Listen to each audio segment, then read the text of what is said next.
No ano de 1980, nasceu uma missão, um propósito que atravessaria gerações. Os Gideões missionários da última hora surgiram com um objetivo claro: unir o Brasil para evangelizar o mundo, levar a mensagem de Jesus Cristo, salvar vidas e levar esperança a lugares esquecidos pela humanidade. Ao longo dos anos, esse trabalho tem alcançado regiões extremas, lugares de difícil acesso, onde muitas vezes só se chega a pé por rios, trilhas ou caminhos na selva. São comunidades no sertão, aldeias, tribos indígenas e regiões isoladas, onde o evangelho ainda precisa chegar.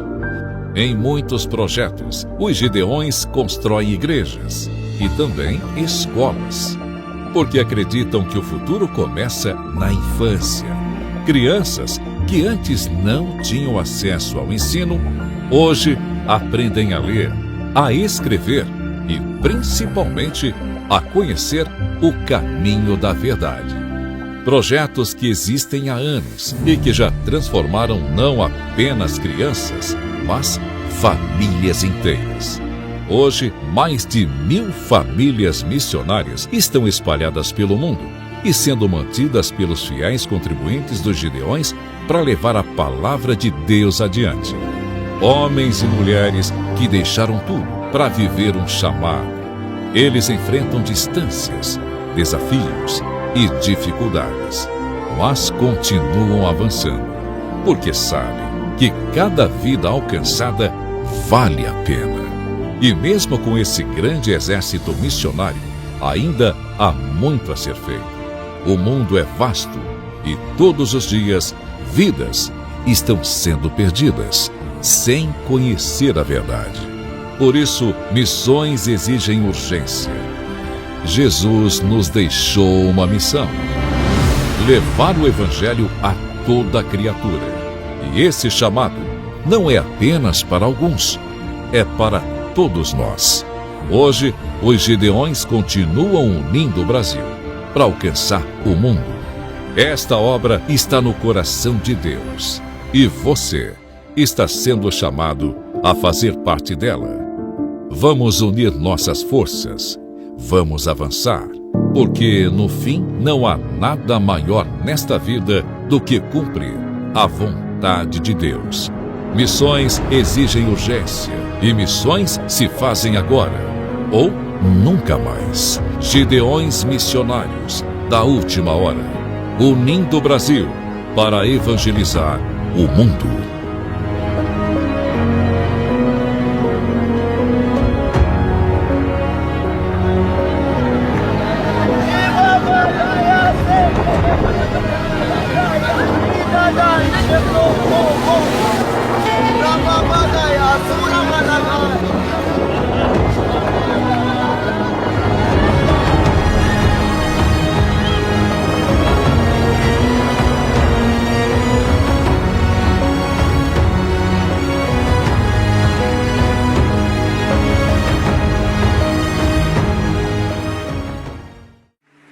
De pé como estamos, abra sua Bíblia no livro dos Salmos. Obrigado, pastor Roberto. Salmos de número 113, versículo de número 7. Deus está aqui. Salmos de número 113, versículo de número 7. Agora o som chegou. Vai ganhar um beijo, viu? Está recusando um beijo com essa cara de quem está carente? No final do culto, todo mundo mira a cara dele e todo mundo dando um beijo e um abraço nele. Obrigado, filhão, Deus te abençoe. Salmos 113, versículo 7. Quem encontrou, diga amém. Levanta o pobre do pó, e do lixo levanta o necessitado, para fazê-los assentar com os príncipes, sim, com os príncipes do seu povo. Amém, igreja? Vou ler de novo. Levanta o pobre do pó, e do lixo levanta o necessitado, para fazê-los assentar com os príncipes, sim, com os príncipes do seu povo. Amém? Feche a Bíblia, coloque no banco, na cadeira, e mais uma vez pegue na mão da pessoa mais perfumada do seu lado. É de manhã, todo mundo aqui já tomou um banho, então o que não falta aqui é perfume. Incline a sua cabeça. Senhor, a partir deste momento eu lhe peço graça, misericórdia e inspiração para por alguns minutos falar ao coração da sua igreja reunida aqui em Camboriú, no estado de Santa Catarina. Mas não apenas aqui, porque com o advento da internet e tecnologia, o mundo está agora congregando conosco aqui, quer seja através das ondas das rádios, ou da internet, ou da TV. Eu sei que milhões de gideonitas estão nesta manhã em consagração, em oração, aguardando algo que venha do céu. Fala conosco, portanto, nesta manhã, é o que eu te peço em nome de Jesus. E a igreja diz: tome seu assento, dando a Jesus uma linda salva de palmas, por favor.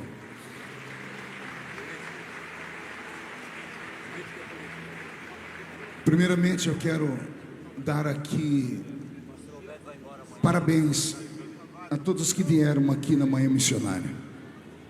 Eu disse ontem à noite, disse o ano passado, que a Manhã Missionária vem sendo menos frequentada, porque as pessoas sabem que na Manhã Missionária nós temos uma missão, que é trazer alívio ao coração da diretoria dos missionários dos Gideões, para ajudá-los a carregar essa cruz por mais um tempo.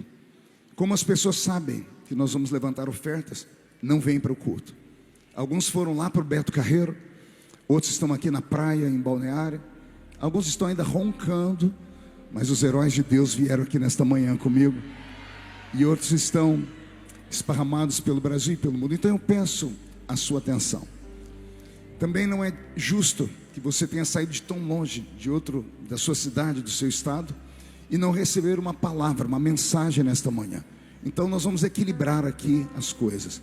Eu só vou pedir para que as pessoas que estão caminhando dentro do ginásio, que encontrem um lugar para se assentar, para não roubar a atenção das pessoas, porque às vezes tudo que Deus tem para falar para a pessoa se resume em 5 segundos, mas naqueles 5 segundos você resolveu andar, levantar, roubou a atenção dela e acabou roubando a bênção da pessoa. Então eu peço a atenção de todos. Posso ouvir um glória a Deus? Pastor Roberto, eu preciso ouvir o seu teclado e mude a música para mim. Por que eu li esse versículo aqui nesta manhã? Porque eu quero falar exatamente daquilo que Deus é capaz de fazer na vida de qualquer pessoa, na vida de qualquer ser humano. Graças a Deus, embora seja eu um pregador assembleiano, Jesus tem me levado a pregar em outras tribos, em outros povos. São quase 100 países do mundo onde eu já preguei, e aqui no Brasil mais de 4.700 municípios. O Brasil tem pouco mais de 5.000 municípios. Então eu acredito que eu seja o pregador que mais preguei nesses últimos anos. Não sou o melhor nem o maior, porque não existe isso no reino. Cada um tem um peso, cada um tem um valor, cada um tem uma chamada. E sendo um pregador que preguei tanto, hoje eu prego para diversas igrejas. Como por exemplo, semana passada eu estava pregando um evento chamado Mesa com os Mestres. Eu até achei interessante o nome, e depois eu me perguntei o que é que eu estava fazendo ali. E lá tinham vários pastores de renome, que não são do círculo assembleiano, de outros ministérios, alguns com igrejas gigantescas. Um deles deu um testemunho que só o ministério dele, em uma única cidade do Brasil, lá no estado do Pará, tinha 60 mil membros. 60 mil membros. A minha cidade, Orlândia, tem 42 mil habitantes. Só na cidade dele ele tinha 60 mil membros. Um templo gigantesco. Veio outro e contou que ele tinha 15 mil membros, o outro 20 mil membros. E eu achei interessante eles contando a forma do crescimento, como foi que Deus deu a eles a estratégia do crescimento. E eu vi todos eles falarem muito bem da denominação deles. E aí quando me chamaram, eu disse: olha, primeiro eu não sei o que eu estou fazendo aqui, porque eu não sou um grande mestre. Embora eu tenha o título de pastor, eu sou um evangelista por natureza. O evangelista é aquele que provoca o povo, né? A fé, a alegria, a esperança. e disse: mas já que me chamaram aqui, falaram de crescimento, eu falei: deixa eu falar da minha igreja então. Falei: eu sou assembleiano com muito orgulho, e embora a nossa igreja tenha alguns poucos templos gigantescos, nós temos o templo de Cuiabá, que comporta, se não me falha a memória, mais de 20 mil pessoas. Temos um templo lá em Imperatriz, no Maranhão, que cabe 15 mil pessoas sentado. Temos algumas grandes igrejas. Temos o templo do Belenzinho em São Paulo. Temos o templo da Adebras lá em São Paulo, que comporta acho que 6 ou 7 mil pessoas. Temos o templo do pastor Silas Malafaia lá no Rio de Janeiro, que comporta quase 6 ou 7 mil pessoas. Nós temos alguns, são poucos, mas nós temos alguns. Eu disse para eles: a beleza da Assembleia de Deus não está nos grandes templos. A beleza da Assembleia de Deus está no volume de almas que ela tirou de dentro do inferno. E expliquei o porquê disso. Porque hoje abre-se uma igreja e de repente em um mês já tem 1000 pessoas. Alguém diz: olha, Jesus nos deu 1000 pessoas. Mas você vai ver, todas essas pessoas já eram crentes, que vieram de outros ministérios. Crentes que saem de uma igreja, vão para outra, para outra e para outra. Eu disse: talvez a diferença da Assembleia de Deus seja essa. Há 100 e poucos anos atrás, nós viemos com uma enxada e pegamos um solo duro e começamos ali a roçar, arrancamos toco. Nós temos só um censo de alguns anos atrás, eram mais de 160 mil templos, somente uma vertente da Assembleia de Deus, esparramada pelo Brasil. Templos para 100 pessoas, 50 pessoas, 200 pessoas, 300 pessoas, mas somando tudo, há 10 anos atrás passava de 22 milhões de membros. Esse que deu aleluia deve ser assembleia, não vou falar de novo. São igrejas pequenas, mas que nesse ínterim, 22 milhões de almas tiradas das garras do diabo, arrancados lá do lamaçal. Pessoas que têm testemunho para contar, que eram violentos, que eram bebuns, prostitutas, pessoas com problema na sua conduta moral, bandidos. E Jesus transformou essas pessoas. E naquele momento caiu uma alegria naquela grande igreja, porque eu percebi que 90% do público era tudo assembleiano. Estavam lá com seus carros importados, com a sua roupa chique. Mas quando eu comecei a entrar nos mistérios de Deus, e trouxe aquela mensagem pentecostal, aquela que arranca tatu da toca e sabiá do toco, eu vi aqueles doutores começarem a pular, a dar glória a Deus. Até coreografia pentecostal teve. Eu disse: ah, vocês estão aqui nessa grande igreja, nessa igreja com essa parede de outra cor, mas tem um pezinho lá no fogo do Espírito Santo nascido na Assembleia de Deus. E o que é a Assembleia de Deus, senão a igreja das pessoas simples? E por isso eu repito o que eu disse no início: eu sou um assembleiano com orgulho, porque quando eu me converti, com 13 anos de idade, foi em uma igreja Assembleia de Deus pequenina, lá no interior de São Paulo, que Jesus me levou. Uma igreja simples, humilde, era um culto de quinta-feira. Naquele culto de quinta-feira, o pregador era o presbítero irmão Jonas.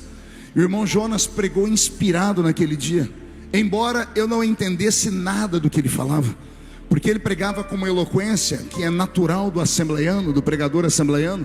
É aquele pregador gritão, né, que prega com aquela eloquência, só entende quem está ali já há muito tempo. Quem está visitando não entende. Mas aí vem o mistério. Pergunte qual? Eu não entendia nada, mas eu sentia tudo. Vou falar de novo para ver se você entende. Eu não entendia nada, não entendia bulhufas do que ele estava falando, mas eu sentia o meu corpo arrepiar, vontade de chorar, o corpo tremia, sacolejava. E aí eu comecei a perguntar ao rapaz que estava do meu lado: o que é isso? Ele disse assim: karma que está melhorando, você não viu nada ainda. O rapaz do meu lado, eu já disse aqui várias vezes, ele só tinha 2 dentes na boca: o zagueiro e o atacante. Ele era analfa de pai e era beta de mãe. E do meio do culto para frente ele foi ficando valente, começou a dar uns murros pro ar assim, começou a falar "Yuhu!". Daqui a pouco ele começou a bater o pé no chão, e eu fui me afastando dele, porque eu achei aquele estranho. Até que ele começou a falar umas coisas que eu ainda não entendia nada. E no fim do culto eu perguntei para ele se a mãe dele era dona de uma floricultura. E ele falou: por quê? Eu disse: porque você passou a reunião inteira falando samambaia, samambaia, samambaia. Que samambaia é ela? Ele olhou para mim e disse: isso não é samambaia não, é língua de anjo. Aí eu falei: e você fala língua de anjo? Ele disse: eu falo. Aí eu falei, mas pelo que eu estou te ouvindo, você não fala nem a língua portuguesa direito. Ele disse, é porque eu fugi da escola, mas a língua dos anjos eu falo bem, porque eu nunca faltei uma aula. E eu disse, onde é que é a escola? Ele disse, é aqui na Assembleia de Deus. E eu disse, quem que é o seu professor? Ele disse, é o Espírito Santo. Ele disse, ele me deu as línguas e eu falo. Aí ele deu mais glória a Deus e falou em línguas. Eu disse, mas isso aí não é loucura? Ele disse, não, está escrito na Bíblia. Eu disse, aonde? Ele disse, Atos dos Apóstolos, capítulo 2. Eu disse, me mostra. Ele disse, eu não sei ler. Eu disse, então eu sei. Catei a Bíblia dele, peguei o índice, abri em Atos 2, li. Eu decorei e falo todo dia que eu prego. Falei ontem, vou falar agora. Estava escrito assim, e estavam todos reunidos no mesmo lugar. E de repente veio do céu um som, como de um barulho forte de um vento impetuoso, que encheu a casa onde estavam sentados. E foram vistos por eles línguas repartidas como que de fogo, as quais pousaram sobre cada um deles. E todos, e todos, e todos, e todos, e todos, e todos foram cheios do Espírito Santo e começaram a falar em outras línguas, conforme o Espírito Santo lhes concedia que falassem.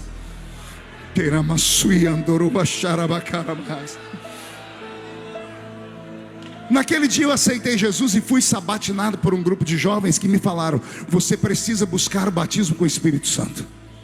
E eu falei, como é que eu faço isso? Eles falaram assim, ó, a fórmula é simples. Eu falei, qual é?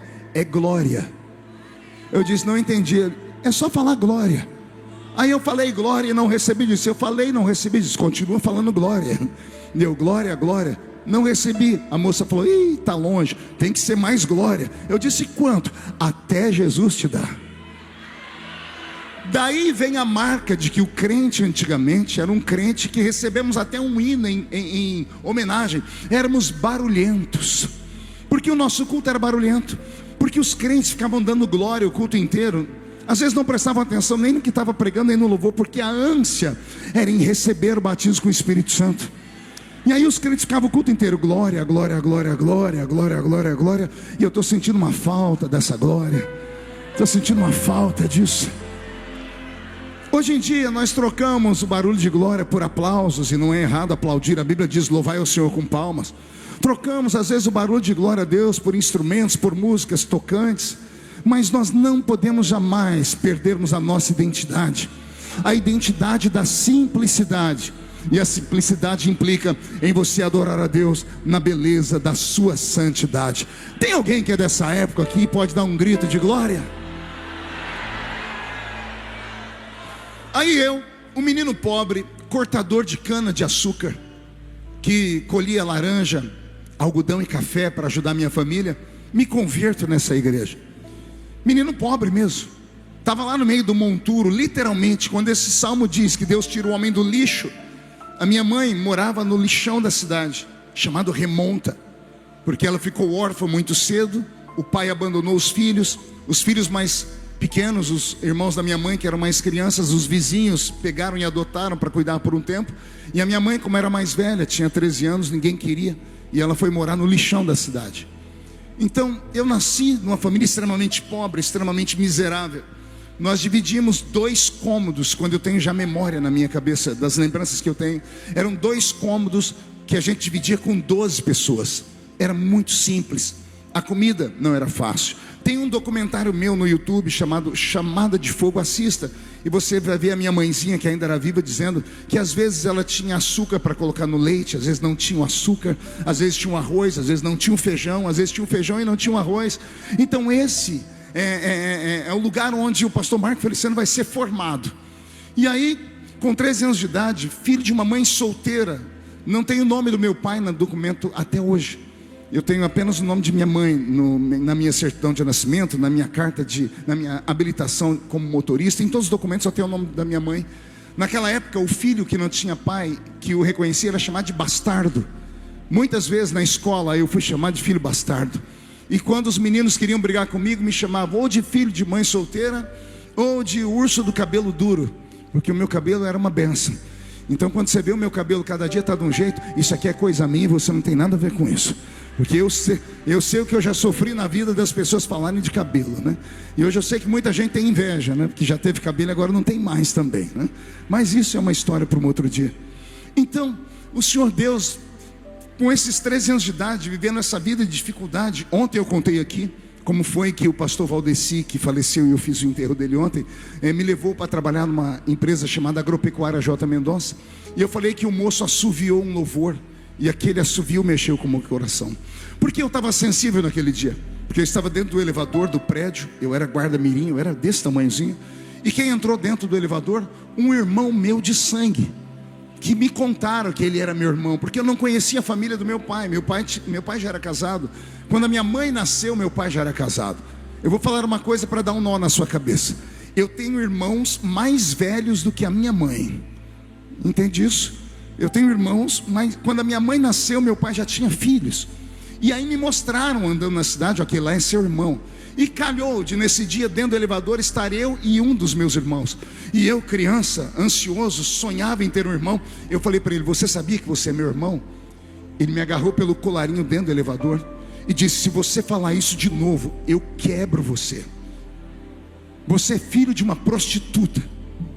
Abriu a porta do elevador, ele saiu, eu fiquei tremendo lá dentro. Eu não saía do elevador, o elevador descia e subia, entrava pessoas, eu estava em choque.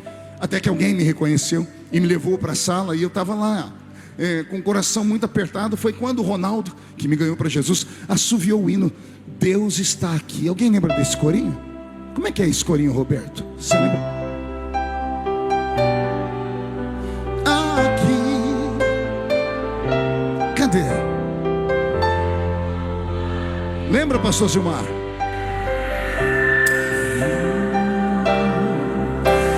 Certo como a manhã que se levanta, tão certo como eu te falo e podes me ouvir.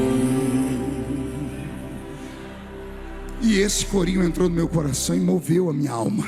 E eu comecei a chorar. Só que ele não cantava, ele assoviava. Aí ele me viu chorando, perguntou por quê. Eu falei que era por causa do assovio. Ele disse: eu vou cantar para você. Aí ele cantou. Aí eu chorei litros, né? E naquele dia ele disse: vamos comigo num culto hoje, quinta-feira à noite? Eu disse: vou. E ele me levou no culto. E foi nesse culto que eu me converti a Jesus de Nazaré. E aí, depois desse dia, alguns crentes foram na minha casa para me evangelizar. E quando viram o tamanho da pobreza dentro da própria igreja, eu pensei que sofreria preconceito. Mas não sofri nenhum preconceito. Naquela época, há 40 anos atrás, a gente não se preocupava com aquilo que a pessoa vestia, com aquilo que a pessoa representava. A gente não perguntava se a pessoa tinha anel de formatura no dedo ou não, porque hoje em dia as igrejas têm até área VIP para aqueles crentes que têm pedigree. E se você congrega em uma igreja dessa que tem pedigree, cuidado, porque geralmente isso não é igreja. Porque se tem área VIP, para mim não é igreja. Se tem área VIP, é uma casa de entretenimento, é uma casa de shows. Tem boa música, tem uma pessoa que fala bonito, tem as luzes coloridas. Eu não sou contra nada disso, mas se não tiver a mensagem que eu preguei ontem, se não tiver a mensagem da cruz, com todo respeito, eu tenho dificuldade em acreditar que ali é uma igreja. E é por isso que essas igrejas nascem e da noite para o dia já estão lotadas de pessoas. Olha só, as pessoas estão se convertendo uma vírgula. São pessoas que saíram de uma igreja, de outra, estão lá enchendo essas igrejas. E aí as pessoas estão adaptando. É claro que nós não podemos ficar parados no tempo, mas nós não podemos trocar a essência do culto pela modernidade. Eu falo isso e repito: podemos ser modernos, só não podemos ser mundanos. Podemos ser para frente, só não podemos deixar Jesus para trás. Podemos ser o que quisermos, desde que o Espírito Santo ocupe o lugar especial no nosso culto. Posso ouvir um glória a Deus nesta igreja que está me assistindo aqui? Então eu tenho muita dificuldade em, por exemplo, ver pessoas que ganham uma oportunidade para pregar num evento como esse, e ao invés de trazer uma mensagem de motivação, uma mensagem que põe as pessoas de pé, que fale sobre esperança, fé, que fale sobre a cruz, a pessoa compreenda que ela tem que vir para bater, para degladiar, para expor as pessoas, para ter os seus 5 minutos de fama. Porque a internet, infelizmente, ela provoca isso no coração das pessoas. As pessoas querem lacrar. Isso funciona na vida pública, na política. Isso funciona entre os artistas. Isso funciona em sites como aquele Choquei, que graças a Deus saiu do ar. Mas no nosso meio cristão, isso não deveria operar. Aqueles que vivem na internet vivem pelo clique, e o clique é provocado por aquilo que provoca polêmica. Assim como a imprensa que vive daquilo que é horrível, daquilo que é horroroso, do conflito. Parece que as pessoas estão vivendo do conflito também. E aí as pessoas dizem, não, eu tenho 10 minutos, eu tenho 15 minutos, eu tenho 20 minutos, então eu tenho que ir fazer alguma coisa para recortar e explodir. A pessoa até consegue alcançar um certo público, mas não adianta chegar lá e não permanecer. Difícil não é chegar, difícil é permanecer. A longevidade é que mostra que você teve história, que você teve carreira. E só tem história aquele que subiu degrau por degrau. Anote aí, isso aqui é um ensinamento para a vida toda. A vida não é feita de alguém que sai aqui de baixo e de repente salta por cima dos degraus. A vida é uma construção. Porque se você pular degraus na vida, eles vão te fazer falta lá na frente. Então tudo tem que ter um começo, um meio, para então chegar a um fim. Quantas pessoas pregaram nesse púlpito aqui, que da noite para o dia, porque esse púlpito, pastor Silas, meu veterano, ele expõe as pessoas para o Brasil inteiro, e as pessoas da noite para o dia ganham agendas. E a agenda faz a pessoa às vezes achar que ela é o quarto membro da Trindade. Eu conheço pastores e pregadores que estão agora novos, que eles para andar tem que andar com 10, 15 seguranças. Chegam na igreja, chegam no aeroporto, dependendo do carro que tiver para recebê-los, eles não entram no carro. Eu chamo esses meninos de calça curta. São meninos buchudos, que já começaram voando. Esquecem que os mais velhos como eu ficaram 4 dias dentro de um ônibus para ir pregar lá no Rincão da Bahia. Esquece que a gente ficava dormindo às vezes na rodoviária, andando com uma caixinha cheia de fitas cassetes, dormindo na casa dos irmãos, e dávamos glórias a Deus por isso. Então eu acho que esta geração precisa aprender que Deus precisa levantar de novo o homem do monturo. Eu acho que Deus pode nesta manhã fazer algo novo aqui. Escute, eu não fui levantado no Congresso dos Gideões no culto de sábado à noite, que é um dos mais esperados, e tenho orgulho de pregar no sábado à noite há muitos anos. Eu não fui erguido pelo Senhor num dos cultos dos Gideões, onde estava um grande pregador de renome para aquela época pregando. Não, o Senhor mudou a minha vida e transformou a minha vida numa manhã missionária. Mas você não entendeu, vou falar de novo que você está no lugar certo. Não foi no culto à noite que é disputado, foi no culto da manhã missionária. Naquele congresso que Jesus me levantou em 1988, entrem na história dos Gideões, vocês vão ver que os maiores pregadores estavam aqui, mas sempre com os cultos à noite, pastor Lincoln. De manhã estavam os pregadores que ninguém conhecia, e pregando estava um do Rio Grande do Sul, que não era conhecido, pastor Gregório Charzuk.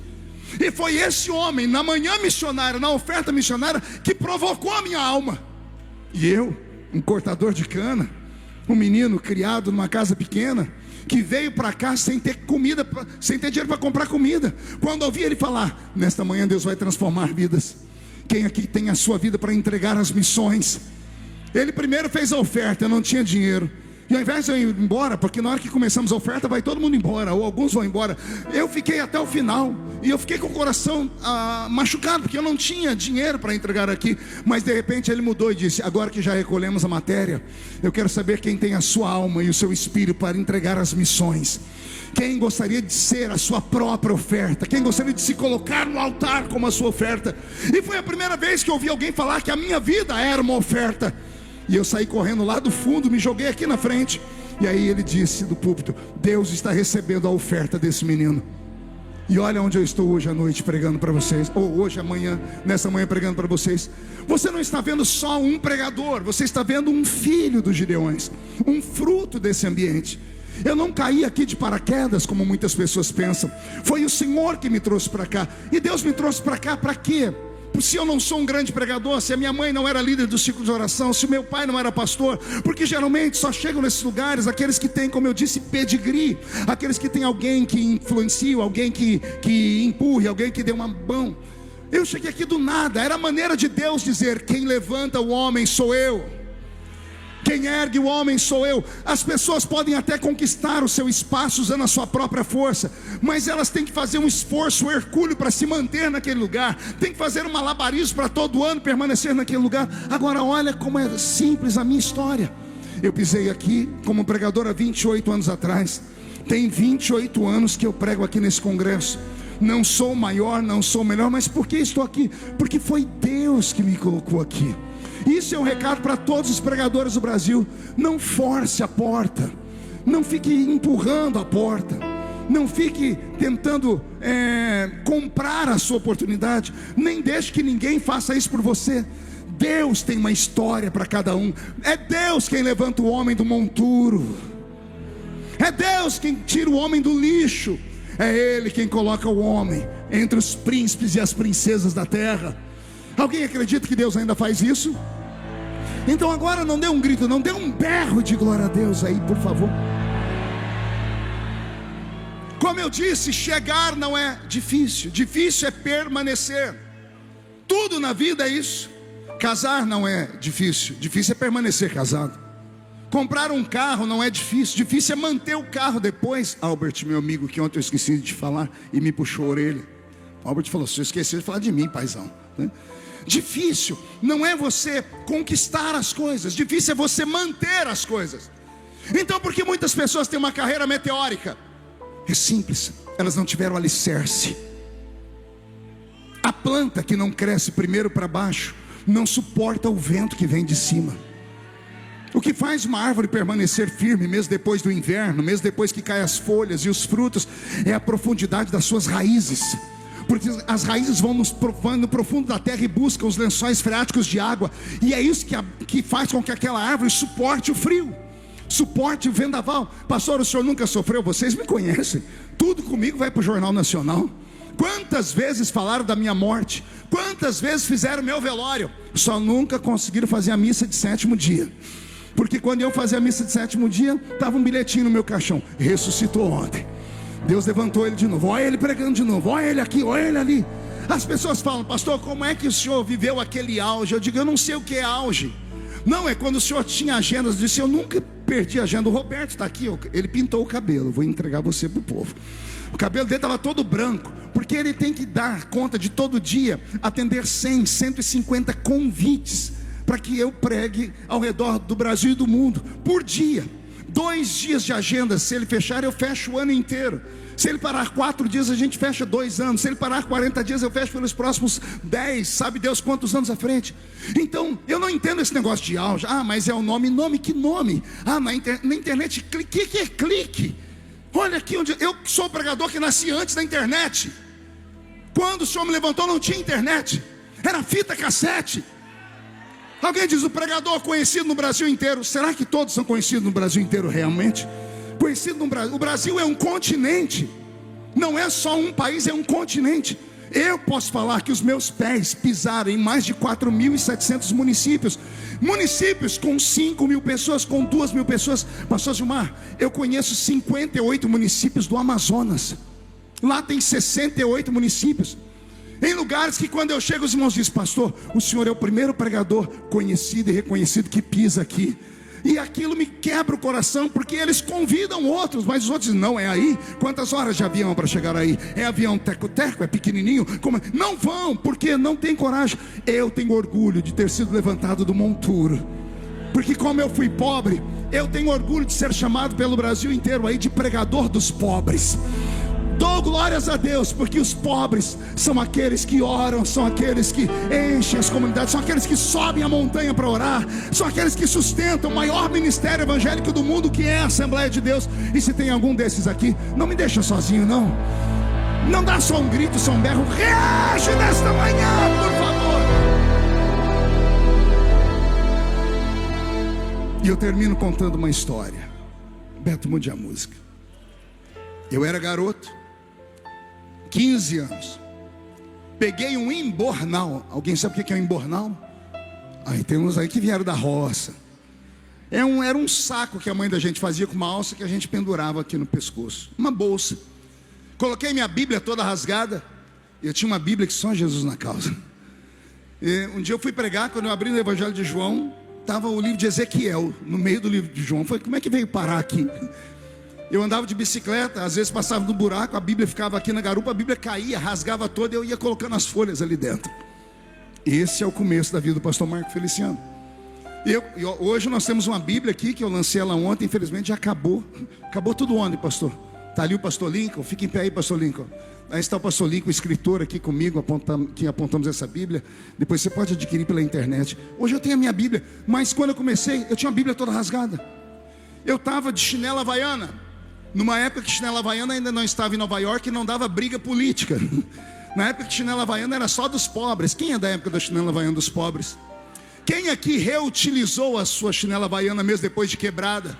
Oh meu Deus, está vendo? Está aqui o povão, ó.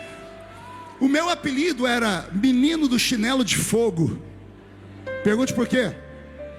A chinela havaiana quebrava, minha mãe ia lá e consertava. Ela pegava um prego ou um grampo de cabelo, uma ramona, esquentava no fogo e furava aquele pedacinho de plástico. E eu usava o chinelo. E por que chinelo de fogo? Às vezes eu chegava na igreja atrasado, eu chegava e passava o pé no chão, saía faísca. Os irmãos diziam, esse tem um sapato de fogo. Já era profético. Glória a Deus. E aí estava eu lá, com esse chinelo havaiano no pé, com esse embornal, pastor. E eu fui falar com o meu pastor. Ele já dorme no Senhor, pastor José Bispo dos Santos. E ele me olhou, o que você quer, menino? Ele disse assim, eu vim contar para o senhor o meu sonho. Eu falei, que sonho? Eu quero ser missionário lá na Romênia. Ele olhou e disse, aonde? Eu disse, na Romênia. Ele sentou e disse, me conta essa história direito. Eu disse, pastor, eu escutei um disco, aqueles LP grande, do pastor Richard Hurbrand, Torturado por Amor a Cristo. Alguém lembra desse discão? Tem uns Matusaléns aí comigo também, né? Era um disco. E depois tem o livro. E ele contava como foi a Romênia na época da cortina de ferro, do comunismo. O comunismo europeu matou mais de 50 milhões de crentes. E o pastor Richard era pastor da igreja subterrânea. Eles congregavam dentro dos túneis, dentro dos esgotos da cidade, para não serem mortos de maneira cruel pelos comunistas. E eu me apaixonei por aquilo. E eu havia recebido um livro que eu encontrei, uma embaixada da Romênia no Rio de Janeiro, pelaquela lista de páginas amarelas, e mandei uma carta para eles. E depois descobri o Telex. Aí na empresa que eu trabalhava como guardinha tinha um Telex, e eu mandei um Telex. O Telex é o tataravô do WhatsApp, né? Aí eu mandei um Telex, e não é que eles me mandaram uma fita cassete, um livro da Romênia. Eu não conseguia ler nada, porque estava escrito em romeno, mas eu ficava imaginando o que estava escrito, eu via as figuras, né? E aí tinha uma fita, eu decorei a fita, e o pastor olhou para mim e disse, meu filho, você sabe que fazer missão fora do país tem a barreira do idioma. Eu disse, para mim não tem. Ele falou, por quê? Porque eu já sei falar romeno. Ele falou, como é que você fala? Eu disse, eu falo assim, ó, em noroeste da România. E ele falou, o que você está falando? Eu disse, não sei. Ele falou, e como é que você está, pastor? Como é que você sabe falar isso? Aí eu tenho uma fita que eu decorei ela. Eu era criança. Hoje um menino de 15 anos já está quase casado, mas há dezenas de anos atrás, um menino de 15 anos no meio do mato era puro. A minha mente era uma mente de um menino puro. Olha a minha imaginação. Eu ouvi a fita e achei que já podia pregar. E o pastor falou, você conhece alguma cidade da Romênia? Eu disse, Bucareste. E ele falou, o que é Bucareste? Eu falei, é uma cidade que o pastor Richard fala. E eu li esse nome várias vezes dentro do livro. Não tínhamos condições de descobrir, só se fosse na biblioteca pegar livros. E aí eu contei essa história para ele, disse, o que você vai fazer lá? Eu disse, eu vou chegar lá e vou falar que Jesus ama os romenos, que ele morreu por eles na cruz e que ele vai salvá-los. Eu pregava para o meu pastor, eu fiquei em pé, eu sempre fui muito teatral. Preguei, mas o meu pastor não se converteu.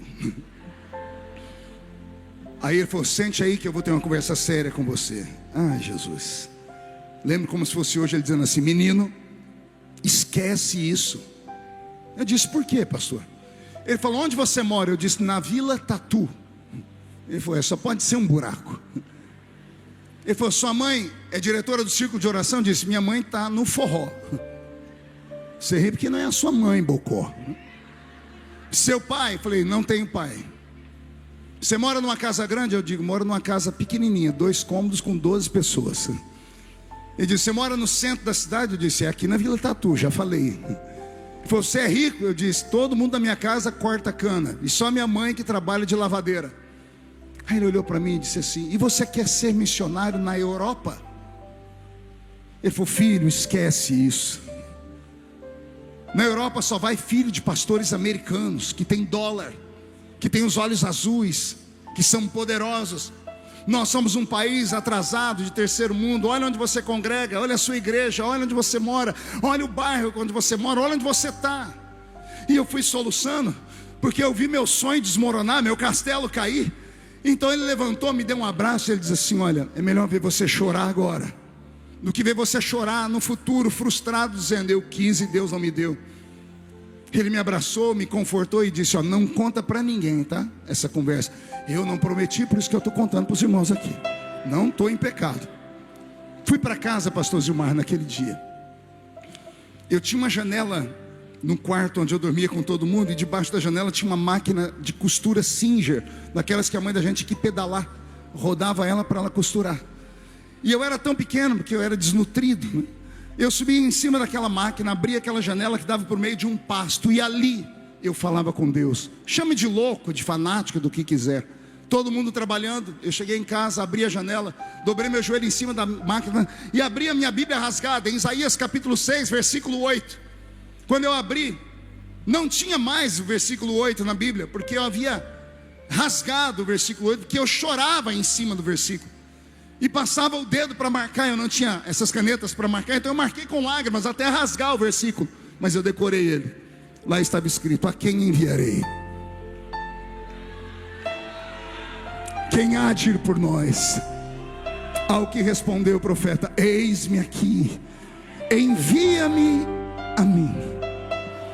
E eu levantei a Bíblia e disse: Deus, está escrito aqui, o Senhor perguntando: a quem enviarei? Aqui não está escrito: só enviarei se for dos olhos azuis, só enviarei se for americano, só enviarei se tiver dólar. Aqui está escrito: a quem enviarei? E eu estou gritando: eis-me aqui. Porque o Senhor não deixou escrito aqui que o Senhor não levanta pobre? Eu não tinha lido a Bíblia, eu não tinha lembrança do conhecimento do versículo que eu li aqui para vocês, que Deus levanta o homem do pó. Então eu falei: o Senhor não vai me levantar porque eu sou pobre? O que aconteceu na sequência, e eu termino aqui, é só crente pentecostal que acredita. O céu fechou e começou a chuviscar do nada, e de repente começou a trovejar. E do meio dos trovões eu ouvi uma voz. E a voz disse assim: não preciso de passaporte, não preciso de dólar, eu só preciso de um sonhador.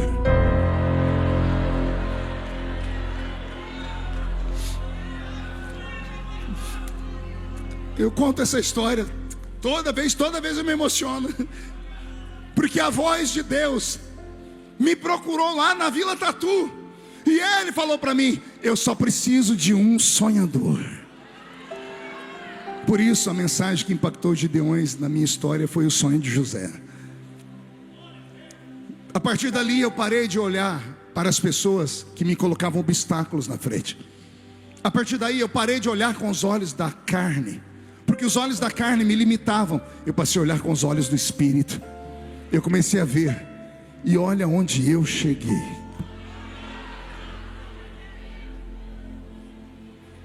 Eu estava em Israel fazendo um batismo alguns anos atrás, 140 pessoas batizadas nas águas, lá no Rio Jordão.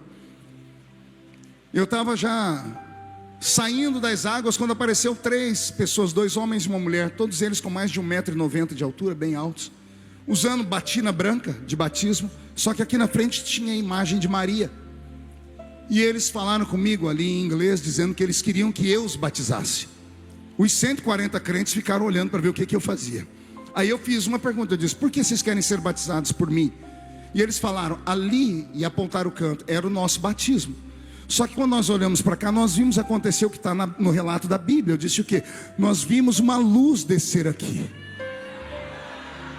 Então nós queremos ser batizados aqui. O Senhor pode nos batizar?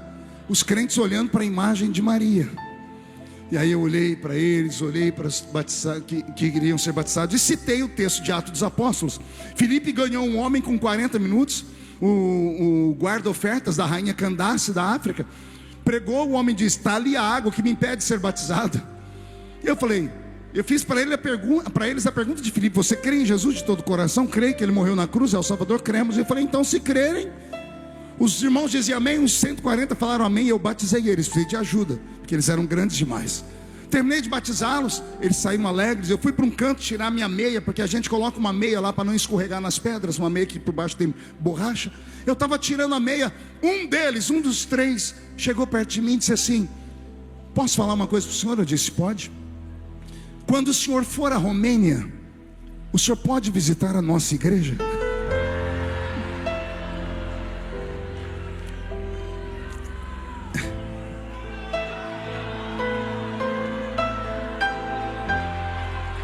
Eu falei: eu não ouvi direito. Nós somos de uma igreja da Romênia, e quando o senhor for à Romênia, vai pregar para nós. Quando ela virou as costas, porque foi a mulher que falou isso, o senhor falou comigo: e aí, meu filho, eu sou o Deus do sonhador. Eu não te deixei pisar na Romênia só para acontecer isso. Eu trouxe a Romênia perto de você, porque nenhuma das minhas promessas cai por terra. E não é por falta de convite, porque a Romênia já me convidou várias vezes, mas eu nunca consegui ir para lá. Eu termino aqui essa parte para entrarmos na parte principal do culto, dizendo para você que veio de carona, para você que veio com toda dificuldade, não foi em vão. Deus olha para todos, mas para o pobre e para o necessitado Ele tem um olhar especial. Vou falar de novo. Deus olha para todos, mas para o pobre e para o necessitado, Deus tem um olhar especial.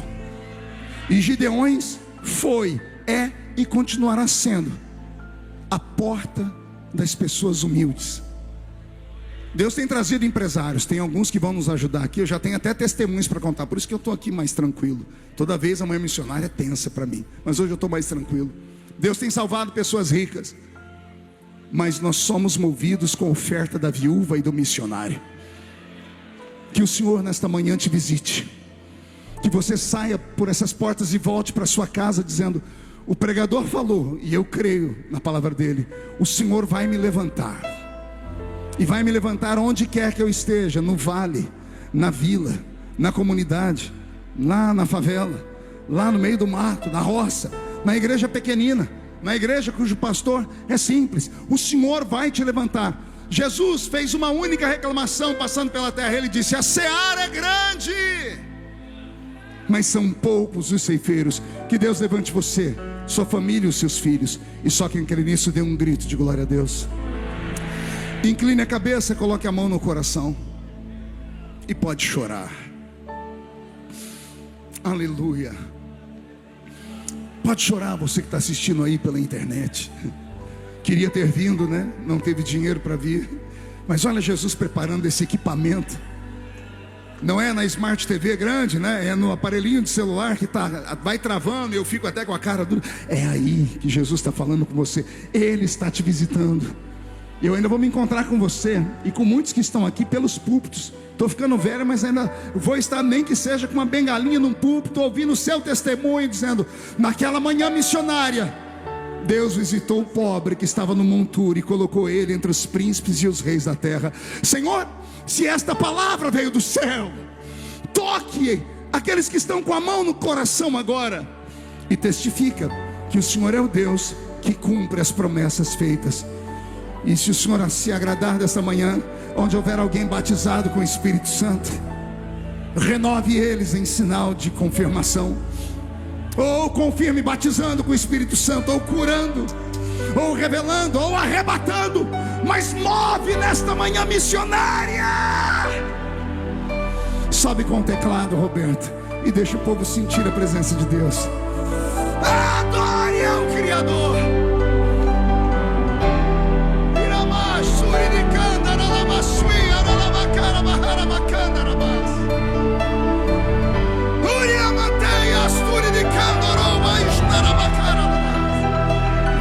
Levanta mais homens e mulheres para a sua obra.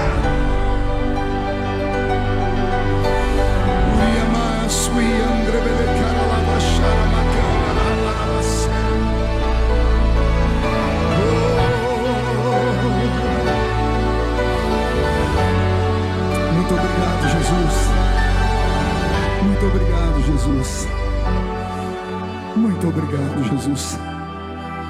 Quem pode dar um grito de glória a Deus daquele tamanho? Quem pode gritar e aplaudir? Quem pode gritar, aplaudir e sentado como está, bater os pés no chão? O ginásio está tremendo. É nesta fé, na fé deste terremoto do céu, que eu digo que Deus está mudando a sua vida. Amém? A cotovela, quem está do seu lado diz: está entendendo? Aproveite e olhe os olhos da pessoa. Se não tiver vermelho, enfia o dedo no olho deles. Glória a Deus. Respire fundo agora. Olhe aqui para o púlpito. Eu tenho aqui 600 cadeiras, 600 poltronas, que eu chamo nesta manhã de 600 tronos reais. Tronos reais. Existem no nosso meio pelo menos 600 pessoas que o Senhor Deus irá exaltá-las. Por quê, pastor? Porque essas pessoas farão um sacrifício. E sacrifício é aquilo que a gente faz não é porque quer, a gente faz porque precisa. Pessoas que vão ajudar 1049 famílias missionárias. Quantas famílias eu disse? Como são famílias pentecostais, na verdade são 1049 tribos, porque é pai, mãe e uma renca de filhos. Então nós temos aqui pelo menos umas 5.000 pessoas que precisam desta oferta, desta manhã, para comerem, para comprarem remédio, para poderem ter roupa, para dar dignidade aos seus filhos. 42 projetos missionários. Alguns deles estão expostos aí pelos telões, outros vão passar aqui no vídeo. E não bastasse isso, que por mim eu falei já estava bom. Olha para onde Gideões está indo: Tailândia, Camboja, Mianmar, Vale do Jequitinhonha. Oh, glória a Deus. Isso mexe comigo. É o ID sendo cumprido. E esses trabalhos só vão acontecer se Jesus me der aqui 600 guerreiros. Não são 600 pessoas milionárias nem ricas, não. São 600 pessoas que vão fazer um voto. Um voto de ofertarem R$1.000. Antes de começarmos, já veio ali o filho do pastor, o Giovanni, e falou: pastor, teve um irmão que veio só para isso, mas precisou sair para trabalhar e já passou aqui e já colocou uma oferta de R$1.000. Olha só. Olha como as pessoas acreditam na manhã missionária. Esse aqui é outros? Foi o irmão que passou. Olha, o evangelista Cláudio Florencio já deixou, está aqui o recibo, deixou R$1.000 antes de a manhã missionária acontecer e foi para o trabalho. As pessoas sabem a seriedade dessa manhã.